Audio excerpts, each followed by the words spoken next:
అసలు నాకు తెలియక అడుగుతాను. ఈ పెళ్ళిళ్ళ సీజన్లన్నీ ఈ సమ్మర్‌లోనే రావాలా? ఈ సమ్మర్ సీజన్ ఏమో గానీ, ఈ పెళ్ళిళ్ళకి అటెండ్ అవ్వాలంటేనే భయంగా ఉందబ్బా! మెయిన్‌గా ఫ్యామిలీ అకేషన్స్ ఏంటంటే, మనం ఫుల్‌గా ఉండాలక్కడ. చేసామో చేయలేదో అని అనవసరం. కాకపోతే ఉండాలి కదా! దానికి రెడీ అయ్యి, వెళ్ళి, వచ్చి ఇవి తిప్పలున్నాయి చూడండబ్బా!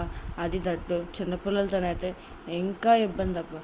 మా ఫ్యామిలీలో అదే అమ్మ వాళ్ళ ఫ్యామిలీ సైడ్ నుంచి ఒక పెళ్ళి. నాకు పెదనాన్న కొడుకు. సో అటెండ్ అవ్వకపోతే ఎలా? అందుకే అటెండ్ అయ్యా. అది కూడా మా బుడ్డోని తీసుకొని నరకం చూపించాడబ్బా! మార్నింగు లేదు, నైటు లేదు, జర్నీలో లేదు, అస్సలు ఎక్కడ భోజనం చేసినా కూడా పరుగులెట్టించాడనమాట మా వాడు. నెక్స్ట్ ఈ సమ్మర్ సీజన్ ఏమో కానీ మనకైతే చుక్కలు బాగా కనిపిస్తున్నాయి కదా! చూడండి మా బుడ్డోడు ఎలా వెళ్తున్నాడు. ఆ వీడియో క్లిప్ ఎంతసేపు ఉందో అంతసేపే కింద నడిచాడు.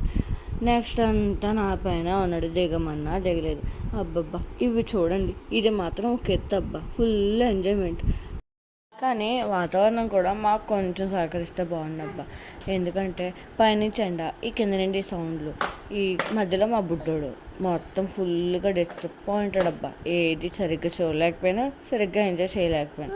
పిల్లలతో ఉంటే ఇలానే ఉంటుంది. అదే పిల్లలతో ఎక్కడికైనా వెళ్తే ఇలానే ఉంటుంది. అందుకే సో బీ కేర్ఫుల్. సమ్మర్తో పిల్లలతోని పెళ్ళిళ్ళకి ఎక్కడికి అటెండ్ అవ్వద్దే. న్యూ మామ్స్కి చిన్న అడ్వైజ్ నా నుంచి అయితే ఇది.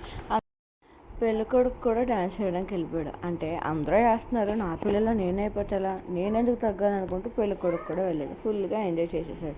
ఇక్కడే ఇలా ఉంటే మరి కళ్యాణ మండపంకి ఎంటర్ అయిన తర్వాత అక్కడ ఎలా ఉందో చూస్తారు కదా. సో నెక్స్ట్ వీడియో అయితే నేను పెడతాను.